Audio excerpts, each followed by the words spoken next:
So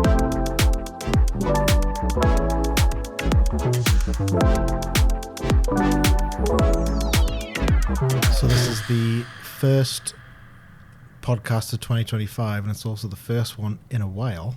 Last must be 4 months since we recorded, at least I reckon. I've lost track.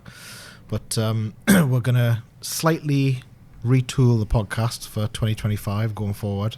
We'll talk about why later on. We're going to have little chapter headings, little subjects. We're going to be able to pull things out. We're going to talk definitely about the fact that this year marks 20 years of YourFilm, which I'm sure you'll get very bored of us talking about very quickly. But welcome to the TriPOD. This is, as I say, the first episode of this year. We've got a main topic to talk about, but we're going to sort of lead into it with a couple of other little bits. And we're going to start with an idea, frankly, that's pinched from a programme on Radio 5, which is we're going to talk about Radio 5. That's old, isn't it? BBC 5 Live. Sorry, it hasn't been Radio 5 in about 20 years. So we're going to start by talking about, since we were last recorded, which is now a long time, we're all going to give one little example of something good, interesting, funny, whatever it might be, that's happened to us or to the business. Who wants to go first? A bun fight. It was an exact fastest finger first, boys. Well, I was going to kick off by informing you both that I've tried Veganuary. Okay. Didn't know where you were going with that. Yeah. Heroin. And there was a long pause after. I just want to inform you both that I've tried. Yep. Veganuary and dry January. Oh, exactly. Yes. So it didn't last long. I thought you looked very sad this morning walking up the stairs. Sad, irritable, skinny, malnourished, dehydrated. I mean, in theory, it sounds like a really good thing to do. It does, in theory. Yeah. That failed. I think it was like 12 minutes into the new year when I was tucking into a kebab and necking a drink, thinking, nah, I'm out. Well, fair enough, yeah. Just for the shakes, though. So, you're already vegetarian. No, you're not vegetarian, but you're not vegetarian, but you live in a vegetarian house. Is that fair to say?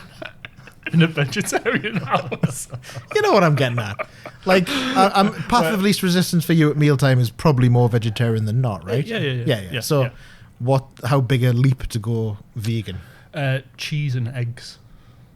That's what we'd have to take. I know, but on a personal level, how big a part of your diet was cheese and eggs? Not much, to be honest. Not much. Yeah, that's fair enough. Then. So we've already cut out the milk. Onto oat milk. I say this as someone who's lactose intolerant but can't stop drinking milk. So I just live with the consequences. Milk was a bad idea. It was, yeah. It was a bad choice. And this made me really happy when it happened. I can attest to this because you haven't stopped grinning since it happened. I gave the V's to the leader of Gateshead Council. It was a. Can I just interject and say, based on the story, richly deserved V? Absolutely, yeah.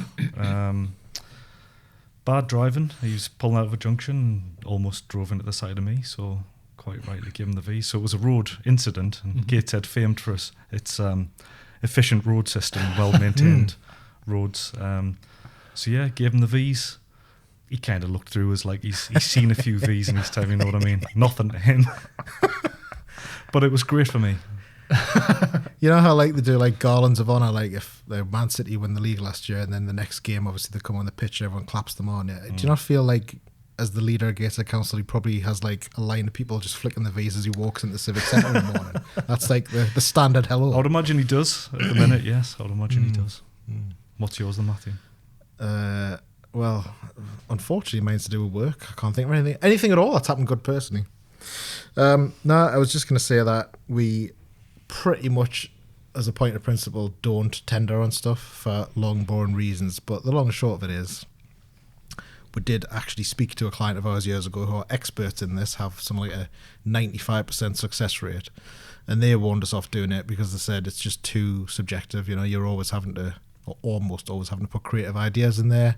And on top of everything else, it just makes it almost impossible to win. And obviously our experience over the years has been, usually you get the sense of starting to work through it that there's already someone in place, or if you're doing it through a pitching platform, you know that obviously your odds are down because there's just so many people. So in short, we don't do it unless we feel like we can't ignore this one, whatever this one happens to be.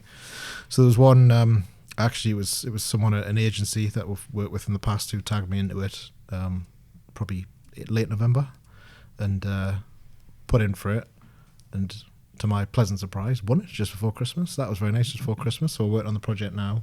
New client, which is North Tyneside Council, but it was just I'd forgotten what it felt like to go in for a tender and actually win it, because we'd do it so infrequently. So that was my good thing. Yeah, it's good to see, isn't it? Because you do start to get down and just think, are these things always kind of pre-agreed handshakes before it goes out and stuff? So I think part of it was, and this is another reason why in the past I've really been put off it, because I know we've done stuff in the past where we're a perfect fit for what they want, because it's literally something we've done before. Mm-hmm.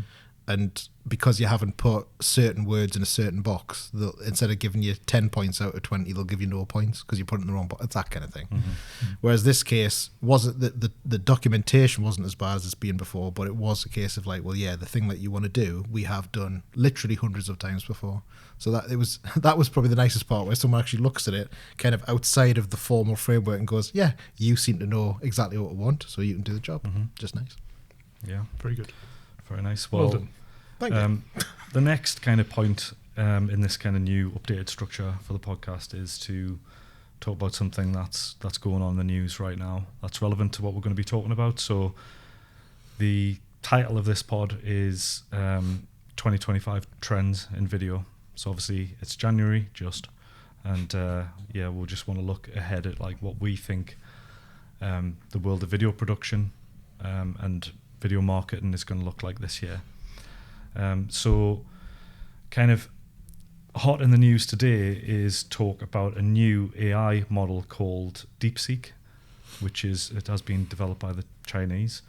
Apparently it's the #1 app in the App Store. It's free. And apparently it nothing suspicious about that at all so far. It all checks out just fine. And apparently it is better and more sophisticated than existing AI models. So beating things like ChatGPT. Does that mean it knows how many fingers a human hand should have? Well, that's the true test. It is. It that's is genuinely the true test. That's what they're spending billions on trying to solve right this moment. So yeah, it's given the kind of the big guys a bit of a hit in the stock market today. So I think it is worrying. Now it is a Chinese developed AI, and apparently it cost less than $6 million to develop, which doesn't quite ring true to me, given that there's probably been multiple billions spent developing all the other models, and this one is better. So it'll be interesting. I'm aware that we're being recorded, so I won't say what I originally thought when you said they'd done it on 6 million, but yeah, okay. So it's definitely shaking the industry up, but I think it just goes to show that AI, I think we're still in the stone ages really of what it will develop into in the future, and obviously it's still right at the early stages now, where we're still yet to figure out who's going to win the war. VHS won the video war. Who's going to win the AI war? We just don't know at this point. But this one's definitely interesting to look at. There was a little stat that Matthew sent to me, which made me feel guilty using ChatGPT. So this is the stat. I know what you're going to say now. If you ask ChatGPT to write a 100-word email, it will, to do that processing, it will have consumed 500 mils of water, so that's a bottle of water basically, and will use enough electricity to charge 7 iPhone Pro Maxes just to do that one, what I would call, very light task. Now, to me, when I read that, I thought, unsustainable. And obviously it's interesting that they used water and electricity, because obviously you're thinking it's probably just the cooling that's needed to keep the servers going that do the work. But yeah, to me that sounds unsustainable. And if AI is going to develop, they need to find sustainable ways for it to actually exist in the world. But also, you mentioned VHS, and what's weird is history says that the poorer of the formats usually wins the war. Mm-hmm. See what happens this time. So who are you putting that up against? What's the poorer format? What, between VHS and Betamax? No, between AI and it's different brands already. Well, if you believe If you believe the PR of this new one, then it's the new one, and ChatGPT is Betamax. But obviously, well, time will tell, won't it? Well, apparently this one just uses a lot less computing power and yields better results. Right. Now that's a hell of an advantage. I mean, Yeah, but that must how be built on you what test came exactly before it. how effective Yeah. AI is, I think is very, very difficult. Very difficult, because obviously it does a lot of different tasks. So you might find one performs better than others. I mean, I think the trick is obviously building up your customer base first. So I think the fact it's being offered for free, that's unsustainable in the future.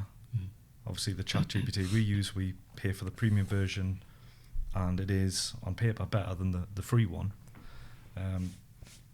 But I think it's, like Matthew says, it's not necessarily the best one that's going to win. It's going to be a marketing tactic or a price war that wins it. Well, Apple might have done it already, I suppose. I mean, obviously they won't be the only ones, but the fact that they've launched the phone with their intelligence built in, that's another big part of it as well, isn't it? Because like the browser wars, obviously in the end it worked against them, but the fact that Microsoft were bundling Internet Explorer in with everything, that was what got them the foothold, wasn't it? AI is the first of the trends that we're going to talk about. So moving kind of specifically into how it's used in video production. We need a little jingle here. The big topic. No, we don't. Okay, fair enough. Yeah, well, in terms of how AI is used in our industry, I would say it's kind of there's the one side which is how we use it in our production. So how we use it in terms of, and we use it in quite a lot of pre-production formats. We use it to help with storyboard, scripting. We use it in post-production as well, so we'll be using it in editing. I mean, I think one of the most brilliant things about AI, and it'll be interesting to see how much this impacts the coding industry, but you can now basically tell it in your native language, write this code for us so that it does this. So we're using that obviously in software that allows scripts to be added in so that we can do, anything we want really. Usually it's like a time-saving device, repetitive tasks. You can kind of just, we'll just automate that and we'll write that bit of code and that can do that. The other side though is obviously how I think AI is going to become a lot more involved in how the end product as it's being viewed can change. So what can AI do to make the viewing experience more enhanced, or, and we'll kind of get into this in a bit more specificity after this, how you basically bridge the gap between watching something and just buying the product. So in terms of watching TV, obviously one of the things we always talk about is what's the hook? What action do you want the viewer to take once they've watched this? And there is a gap there. And even though it's usually not very big, it's usually, just go from sitting watching your TV like that to picking up your phone and going on a website. But it's still more effort than if it just could happen automatically. So I think in terms of usage... That's the thing that we all need as humanity. Like, we just need to figure out how to join those last two dots so that you're just sitting staring at your TV, you're just buying stuff. You're not touching anything. That's what we all need, isn't it? Yeah. Hey, brave new world of AI. just plug it directly into my eyeballs. I've got my pin code in my head. Well, I mean, you're saying that, but if yeah. a McDonald's ad comes on and you're like, actually, yeah, can I have one? And it says, yeah, do you want one? Yes, please. There you go. It's a bit too Back to the Future 2, isn't it? You see how it worked out for poor old Marty. Yeah, true. So yeah, in terms of AI, in terms of how we use it in production terms, like, what do you think about how much that's developed? Because it's happened quite quickly in here, and it feels quite normal to use these tools. Well, I was going to say, I feel like the last time we spoke about it, which will be getting on for a year ago, I would imagine, I'm pretty sure what we're all saying was we're barely using it yet. You've just described a load of ways we're using it now. It's completely changed now, isn't it? Like you say, from the coding, we've got people that are finding ways to streamline production using code. Software that we've used for years and years, is like industry standard, but finding new ways to kind of speed up that process of production, because obviously clients want, more stuff and just quicker, so that's helped. from a storyboarding point of view, I think this is part of the creative industry as a whole, not just TV and film, but everything. It's kind of like getting that initial idea down to then springboard from that. That process has completely been revolutionised by that. It's like you can visualise something so much quicker and have it written down in front of you so much faster to then help you get to the end point. That's saving lots of time in all different creative industries. And I think using AI that way to get an idea down, but it not being the final production, I think that's justifiable, certainly for smaller teams or just turnaround times as well. I think that really does help. Yeah, well, I know we've been frustrated in the past because obviously doing the job we do, we're naturally visual people. And quite often when we've spoken to people and described something and they will say, I don't understand what you mean, I would have to see something. I need you to, words won't do it, I need something visual. But obviously you're trying to balance it out with not spending a load of their money to design things to show them that they're just going to throw in the bin, say, no, not that.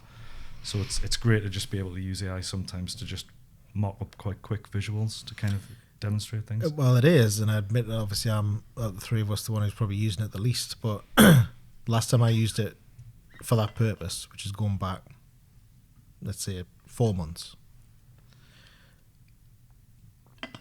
I couldn't believe how variable the results were.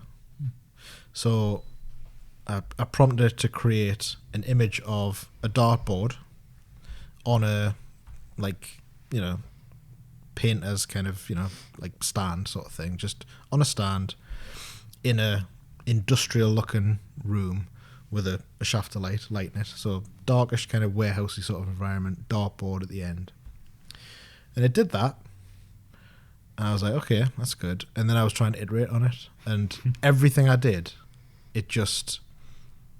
Well, it's like that guy that did that work for that time. Yeah. It's like it's like he's put his finger in the dam there, and there's 3 holes. It's just it's so quickly, and I was very specific in saying, right, just leave everything the same, just change this one thing, and it was completely redoing it every time, and every time it was making it more bizarre, and just worse. So what you described before, if I had that original, and I gave it to someone there and said, right, well, that's kind of what I wanted, but I just want to make a couple of these tweaks, I think that them doing it manually in Photoshop would have got me to the answer a lot more quickly than me trying to iterate through. So it's still the same. That was only a few months ago, but I know things move quickly, but it's still the same. No, it's still the problem, but I think what you've said there is right. It's kind of getting that initial idea where you think this is just about right, because then if you try to, and this works in our favour at the moment through video and just stills, is if you try and fine-tune it, you just don't get it. You just it doesn't just change one thing, it just gives you a whole new thing. And you can put the same bit of text in, exactly the same, and it'll produce a different image based on the same text that you've put in. So I think that's what you've said there is right. You go there, you get the idea, and then that's it. It's like give it to a person now with your direction that can change it and get it more refined how you think it is in your mind, because that's it. It's like initially, wow, that's great. It looks great. It's turned it around really quickly. All right, okay, maybe the style's not right. I'll change the style, and it'll give you something back. Like, yeah, the style's right. Oh, it's changed the imagery, but that's okay. The style's right. I can pass that on. But there's a point where it just cannot give you what you want, and I think that's where we've still got the upper hand on it, really, because a company, some AI put in front of a department and say, like, right, get rid of our designers, we don't need them anymore because we've got AI. Like, great, okay, give me this commercial, and be like, oh, that looks super, what a brilliant first draft, why didn't we think of this earlier? Oh, but the text isn't quite right, I want to change the font, I want to change the colour, I don't want that person there, I want it, well, that's it, gone. Like, it's a whole different. And if you think of what we're doing right from the start, it's iteration, isn't it? Yeah. So yeah, it's a big flaw in it. But well, it's interesting. And effectively, what we're saying is at the minute it can't do the job of an artist, but I don't want to hear from coders, but it can do the job of a technical person. In that, I appreciate that you can write messy code or tighter code, but ultimately, as far as I understand it, maybe I do want to hear from coders. in the example you're given of like, I know like we're using it to write After Effects scripts and that kind of thing. Presumably there's only one correct way to do that. Until you get the right code, it doesn't work, right? I'm not sure. Maybe it's maybe a similar thing for music as well. Maybe it can write something like musically really, really good, because that's like, I would say, like a bit like code. It follows a format, it delivers notes and that type of thing. But I couldn't really comment on the putting the code as, you know. Well, I'm just thinking it's interesting what you say. I've never thought. I'm just thinking if Gav is going right, I want to. Well, he did. I'm using this as an example because he did it for me recently, right? So he was updating a television advert. You had a little graphic to put on. He just wanted a pulse. Mm-hmm. Now in the past, he would have gone to Google. He would have searched, you know, what effect do I apply for a pulse, whatever. In this case, he went to ChatGPT, quickly wrote it, and it applied. I don't even think it was code. I think that was just, you know, effect settings basically. Mm-hmm. So it was just a shortcut to get from point A to point B. Mm-hmm. It wasn't doing something that he couldn't do. It was just doing it faster. And there's only, well, that you tell me, is there more than one way to make something pulse in After Effects? But the point was, there is a right way to do it and a wrong way to do it. And if the result he'd got from the AI was wrong, then it wouldn't have worked. Mm-hmm. Whereas if we're talking generating storyboard panels, it can give you wrong results all the time, and you just looking to go, well, I want to tweak, you know what I mean? Like that's still, as it stands, to me, that the big gap between the two is like, if it's something that's a bit more on rails, it's got you'll get a better result. Defined parameters. And if it's a bit more artistic, that needs a bit of thought to it, it's struggling. Yeah. Well, there's one thing you can guarantee with AI is that it makes mistakes. It makes mistakes regularly. So yeah, if you're asking it to write code, you're probably hit and miss, and I think the only way to test it would be to put the code in and see if it works. If it doesn't, go back to it and say that didn't work. That's part of the dance with AI. Is blue screen of death still a thing? Is it? Well, you can go back. It's very polite when you go back and say that was wrong. It's like, well, I'm very sorry. Let's have another go. Yeah, and that's another thing I don't like, all this personalisation and, you know, asking it favours and so. Well, have you used the app on your phone yet? No. Try that tonight. It's quite unsettling. It's a very realistic voice. They've even added in kind of pauses and delays and to mimic real human speech. I've never had Siri turn on. I'm not turning that on. Well, Matthew's right into these trends in 25. I'm not having it. Well, trends and TV adverts. It's the one for the new phone. And there's a guy. It's like, let's have a conversation. What can we talk about? Yeah. I like football. I like cars. Great. I love football. Yeah, let's talk about that. And I'm just like, so now someone's by themselves. Okay. Have people seen the film Her? Have you seen Her? I've seen the film Her. Joaquin Phoenix falls in love with his computer. That ad is like the beginning of it. Oh, great. Yeah. Great. Again, another really good move for society, yeah? Well, I'll just end this trend with these things, because I think really what we want out of AI is like added social value. So I think things like better automatic captioning and stuff. So anything to do with accessibility in video, I think is a good thing. So there's a few different things that it can do for that. Like auto caption's one of them, and enhancing visual content to help people with visual impairments. That just makes it easier for them. And if that's something where we can make one video and give it AI and say, right, you can like now create these 8 accessible versions of the video, then that's great, isn't it? It's things like that. I think it's moving more towards being useful in what we're doing. There was another example I gave in the article that I wrote on LinkedIn. It's something O2 have developed. They've called it Daisy, and it's an AI that wants to have got numbers of known scam calls. It contacts them, and basically this AI, which just has like the voice of an old woman, so obviously, you know, someone that they would regularly target, and it just keeps them on the phone for as long as possible to obviously just stop them from having conversations with real people. So does the AI contact them?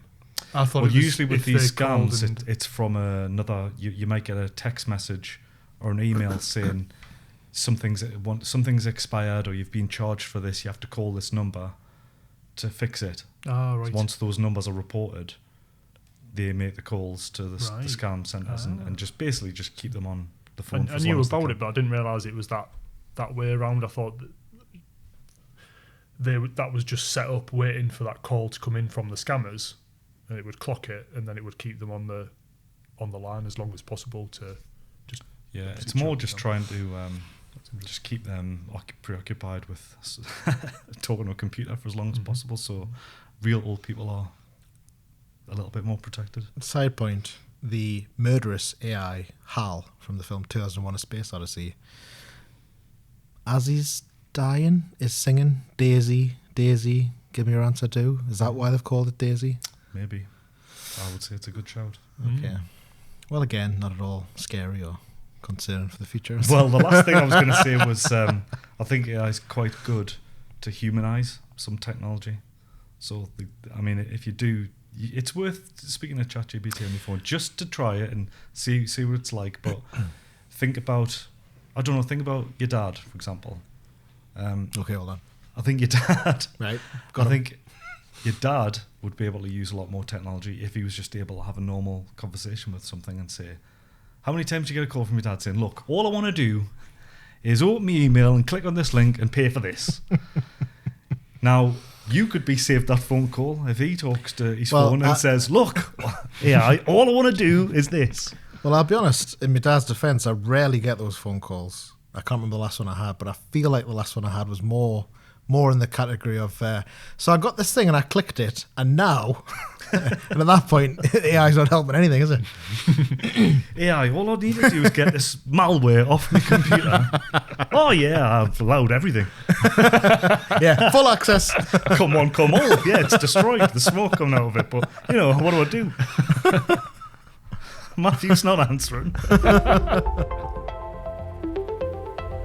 The next one is, we kind of touched on it before, social commerce. So again, it's kind of bridging that gap between somebody watching content and buying. Well, the example I've got in the article is that Instagram, TikTok and Pinterest are all this year releasing new tools that basically mean you can buy goods that you can see in a video directly from the video. So, for example, if someone's walking, I've seen Matthew do this in real life. They're nice boots. Where'd you get them from? That's funny when you've told. That's funny when you've told the story over the years. That's not quite how you've said it. Yeah, but I did an impression of you. That wasn't supposed to be accurate. Yes, an impression of me. Yeah. Well, the thing is, this is why it went on for so long, because it wound them up that much, which is it's not easy to do. So yeah, it's things like if you see a model or an actor walking around in an outfit and you're like, yeah, actually I like that outfit, wait, and I get it. And you just click on the video and it takes you, there you go, there's the full outfit, these are the shops you would get it from, there's the prices, and you can just on your phone, probably haven't even paused the video, not watching it anymore, but just bridging the gap to the actual buying of it. Which is interesting, isn't it? Because we worked with a company 16 years ago that was trying to do that exact thing. Mm-hmm. I mean, obviously in more refined circumstances, but basically it was like they had their own platform, but ultimately they were trying, I guess, to sell it in ASOS or someone. If ASOS was around, I'm not sure. But you know how, like, on ASOS they've got like runway videos, the people modeling the clothes. Mm-hmm. Well, their thing was the same thing. You would watch a video and it would have clickable hotspots. You would click and it would take you. Mm-hmm. So obviously it's not as advanced as this, but it's a nut they've been trying to crack for a long time, isn't it? When you say clickable hotspots, is that just a predefined like lower third, or is it the item? It would actually track on the item, I think. I'm not actually sure how it's going to work because it's supposed to be implemented this year. But yeah, I would imagine it is kind of. It'll probably just be a shop this outfit button or something that'll take you to whatever you can see there. You know how, what's it called? Is it X-ray on Prime Video?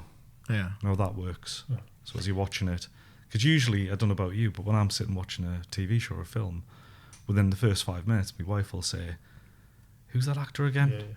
Yeah. Well, if you pause it, it'll show you the names of all the actors that are on screen at that particular point. Mm-hmm. So imagine that. Is that how you respond, is it? Well, darling, if you pause it for a moment, we can have a look. That's exactly it, Matthew, yeah. I thought it would be, yeah. So, yeah, imagine that, but with a button where you can go, there's all the clothes that people are wearing here, or there's where all the items on that set, that's where you can buy that coffee table. Yeah, because that's it. Because there wouldn't just be if it was a TV commercial for a product, then yes, having that kind of click through. But if it was like you just said there, a film scene that's got like multiple products in, like the actors, that makes sense for that kind of that drop down. Yeah. Well, there are websites now, so if you like a hoodie someone's wearing on a TV show, if you search for the episode and the name of the show, it'll tell you, quite limited, what the clothes are and where you can buy them if they're available to buy. So it's a great idea. I think it would be something that I think all of us would fall for at some point. We're all covered quite a lot, don't we? So yeah, apparently we're going to see a lot of innovation in that area this year. Wow. Anything to add on that before we move on to the next one? No, it's really interesting. It's just takes it away from like obviously just like that little click, that underlined link through, doesn't it? It's more engaging than it's just seeing a bit of text or something. Well, I did read an article the other day that was talking about the most downloaded apps in 2024 by young people, which, you know, seeing as we're sat here, I'll have to define, I suppose, young as being like 18 to 24, I think it was. And there was no surprises as to what everyone was downloading. Top of the tree was Temu. I got that for Christmas. Did you? And then another one similar, like it just underneath, and then TikTok and all the rest of it. But like the article also said that cohort favours TikTok as a search engine over Google. So I suppose joining the dots, if you're using TikTok and it's connected to something like Temu, and you know you're sort of seeing videos that you can then click on to go straight through and buy, it all makes sense, doesn't it? Absolutely, yeah. So the next trend I'm going to talk about is called short form versus long form content. Sorry, you've lost us. And I wondered how long it was going to take Matthew to make that joke. There you go. Didn't even finish the name of the bloody If I'm going to make it, I've got to make it quickly. I'm going to throw a pint. And brain rot. So the thing I've written here is that I think as long as we've been going, we've always read stats about the average attention spans, and it's always going down. And people are putting the blame on just the rise in social media and short form content, that people become, as they're very young, become so used to just being fed a constant stream of short videos that just give you a quick hit of dopamine, bang on the next one, and so on and so forth. And that actually the kind of art of storytelling's been hit. Because I couldn't believe this when I heard it, that some people would watch a film on Netflix at 1.5 speed. Mm-hmm. That is insane to me, but apparently these younger people do that. It's quite a common thing. Wow. Yeah, but you see, it's interesting because to me, you've just said the short form dopamine hit. Obviously, people do stop and watch things and share them, but statistically, they're swiping away more than they're looking at. And I think that's the more interesting behaviour, because even when I'm guilty of this too, even when I see something that is of interest to me and it's made me laugh or whatever, I'll still catch myself not watching it to the end. Mm-hmm. And that's bad. But if the action that you're taking more often than not is just to see a half a second of something flash in front of your eyes and then go, nah, it's not for me. Mm-hmm. To me, that's the bigger issue. It's not so much, well, can you tell a story in 10 seconds? Because you can. It's like, what do you do? It's a losing battle, I think. If we're talking about, you know, you've got to capture people's attention in the first couple of seconds on, say, a LinkedIn scroll or something like that. Mm-hmm. But if people are literally just having something flash in front of their eyes and go, no, that's something that no matter what you do, you haven't got time to tell a story. I don't know what the answer is. Well, this is the thing, but that's a problem. The trend is actually making the point that people are becoming a bit fed up with short form content and are finding it shallow, repetitive, boring, not as engaging. Mm-hmm. And there is, from this year, possibly a bit more of a desire to watch longer form content. So apparently social media platforms are still going to be the same. So TikTok's still going to be short form video. Instagram's still going to be short form video. But the thing that YouTube, that there's going to be a lot more longer form videos where people are going on, it's like, no, I want to actually stick to something and watch, you know, a documentary or longer reviews, more detailed analysis of things, and actually like a bit more of a hunger for good old-fashioned information. Storytelling. Okay, that's good. That just reminded us in that same article, I can't remember the name of the app now, let's drop it in afterwards, but one of the other very popular apps, which is obviously new, so Quibi, if anyone remembers that, came along and died really quickly, but that was Jeffrey Katzenberg's bet on effectively short television shows. So one of the shows he tried to launch with, Quibi's it spectacularally flamed out really quickly. It only lasted a few months, but they'd signed up Kiefer Sutherland to do a TV show, obviously off the back of 24, and you know, people were already used to, you know, short snippets and stuff. It was stuff meant to be watched on your phone, so it was like 10-minute episodes, I think. Anyway, it didn't work, but one of the most popular apps last year is a relatively new service that I didn't download the app. I just looked at the screenshots, and it looked to me, here's a reference for you, it looked to me like all the content was kind of like Mills and Boone type crap, basically. Like every thumbnail looked like the cover of one of those paperbacks. So I assume that they've deliberately started down a certain path, and hopefully it'll, you know, broaden out in other types of content later. But the whole point of it was, it is only short form stuff, but by which they mean, say, 5-minute episodes, give or take.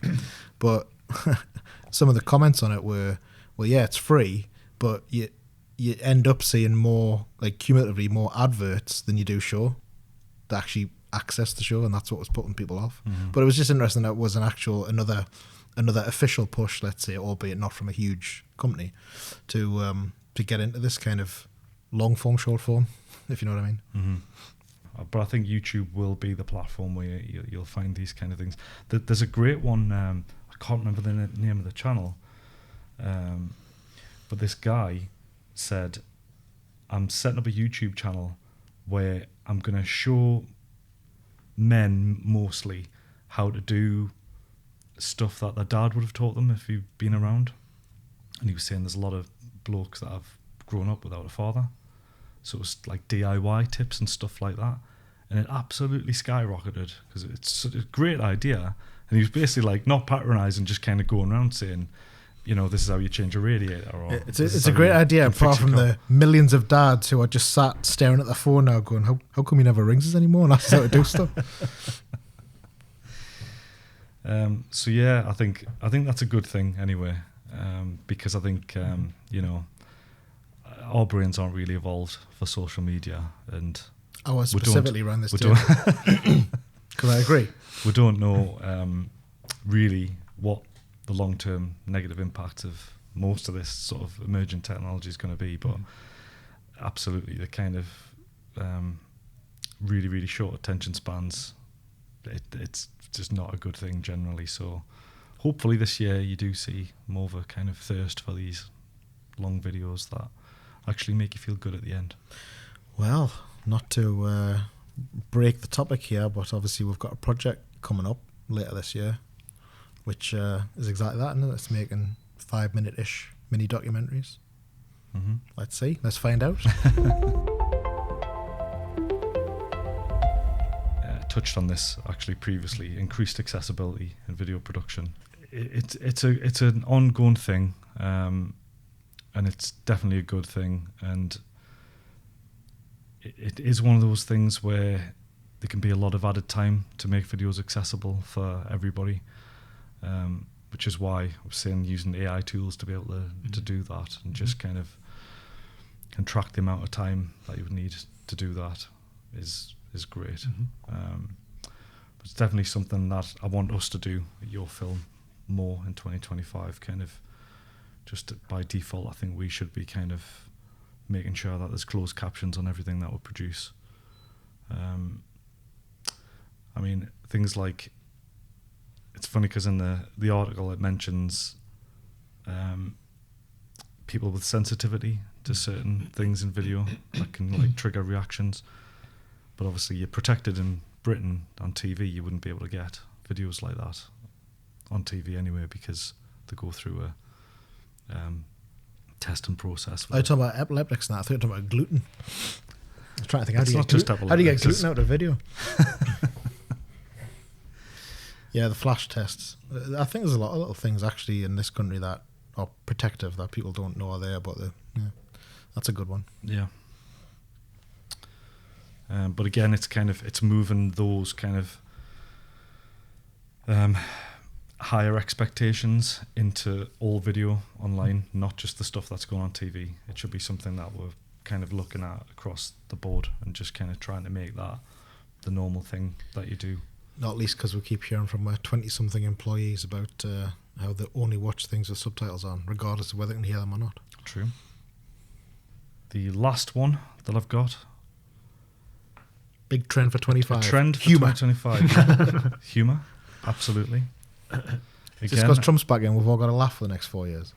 Well, you bring up Trump, but I think politics I take it back. In politics in general, I think, has found its way into a lot of entertainment that we'll watch. And I think, the amount of people going to the cinema is still down from pre-COVID. And I think across the board, people want escapism from entertainment. And I think there's been a lot of politics being injected into entertainment. And I think generally the majority's kind of rejected that. Specifically talking about marketing though, humour is something that I think we talked about this, in fact, when we looked at like old TV ads. Well, that was it. I think there was the common theme was the best ones that you would remember would be the ones that made you laugh. It's the number one driver of brand recall. Well, it's the emotional connection. It's selling without selling. It makes it memorable, and it's just fun for everyone to just not take things so seriously all the time. And actually, it was quite sad actually watching those old ads and comparing them to ones that we see now, because the gulf across the board was huge. But humour had definitely taken a huge hit on kind of modern ones. And I know there's different rules now, so there are reasons. It's not purely just no one is writing or trying to make funny ads. It is probably tougher in general to do that. But it's like with the social stuff, isn't it? The things that you'll send up to somebody will be something that you find humorous more likely than anything else that you send. Definitely. Well, Matthew can attest to that because he gets drowned in Instagram reels from me. Like I said, max 2 before I get a response. I appreciate it. And they're always good. I appreciate it. The best of the best go to you. I was just thinking about that Walmart clown advert again, which I'm sure we'll talk about on that podcast. But if you think, if someone comes along in conversation and says to you, tell us a good advert you remember, I bet 9 times out of 10 you remember it because it's funny. That's the first thing that comes to mind. Yeah. So hopefully that's another positive thing that we'll see this year, that there is a bit more of a push to try and bring some of that back. Kind of not take things as seriously as we have been and trying to make people laugh for more effective marketing. Should we start thinking now how we're going to make Pennine hilarious this year? Yeah. Well, yeah, definitely. So those are the trends. So let me know in the comments if what your thoughts are on any of those. So if you make sure agree with it, put a link to your article, won't we, so people can I read will. in full. And we'll wrap up by talking about what's on the horizon for your film. Because I've got something I'm quite excited about. Well, go on then. Up. Well, we have finally got a project that's suitable to be able to use the virtual production suite in Proto, which we work next door to and have done since it was built, but just haven't had the opportunity yet to be able to use it. Is that Proto? Is that what you're talking about? Yeah, Proto, the Emergent Technology Centre. So we've got a project. We've got a really cool shot that we're going to get in there. It's going to be a nice learning curve for all of us. We're basically going to be taking the whole team in there it's great for the 3D artist to be able to work on what's going to be going in the background, and he's learning quite a lot from it. So yeah, I'm excited to get in there and have a play with that big computer. Yeah, because that's been 2 years in the making. Is it the project? No, it's come along. Yeah, it's probably like the idea, the concept is now like that wasn't around for us to tap into when we came up with that idea. Well, I'll tell you this: the shot that we're doing, or a version of the shot that we're doing, we probably actually first pitched to them for a different project entirely 4 years ago. Yeah, probably. And we've always wanted to do it, but obviously priorities change. We've done loads for them in the meantime, but I've lost track. This current version of the advert must be about version 4, is it? Anyway, I don't know. but anyway, yeah. The important thing is that next door at Proto, they've managed to iron out the kinks in the meantime whilst we've been waiting to use it. Anything you guys are excited about in the offing before we wrap up? Well, obviously the year ahead, which I'll talk about in a minute, unless you've got anything specific. Well, if you're going to talk about the 20th birthday party, Well, not just the party. I mean, I will, but not just the party. Yeah. Well- Excited now. I've seen that menu come through. I was slavering on Snacks. that this afternoon as well. I've upped it from, what was it, the little 4 canapes. Was it Five, yeah. Yeah, we've taken it from 5 bites up to one item, which will give you approximately 10 bites. So it is better, yeah. Very excited about that. Well, yeah, obviously, as we've already mentioned, this is 2025, 20 years since we set up YourFilm, which I know everyone's shocked at as they look at how youthful we are. But I know that picture on that article of you two. So baby we're like face. two amoeba, aren't we? No wonder clients when we first used to arrive would go, "Where's the men? Where's your dad?" And to be fair, No, it's just I us. think you'll have to put the picture up on the. To be fair, on this that picture that podcast. you're referring to was probably just about trying to 18 get months to it. in, so There it is. already looking a bit haggard by then from having been beaten down by the experience of running a business, you know? Yeah, well, as I mentioned to Kev the other day, when that was published in the Shields Gazette in about 2007, I think it was, the caption said, "Film producers, Matthew and Kevin, with their film producing equipment." Excellent caption on that, like. Can you recreate that pose, that shot? I think we can, but we'd have to use AI to digitally de-age us to look the same. To be honest, That's what it was designed to for. be honest, all I can see there is Zach. Really? Yeah, 100%. But anyway, so yes, we did launch YourFilm April 2005. We're taking the entire year as our birthday year because that's what people do. So obviously we all know this, but for the benefit of those watching and listening, we've got a few things planned. We've started publishing articles. The first one's already out, where we're going to do sort of a little review of the year for each year. So 2005 is already out, 2006 is imminent.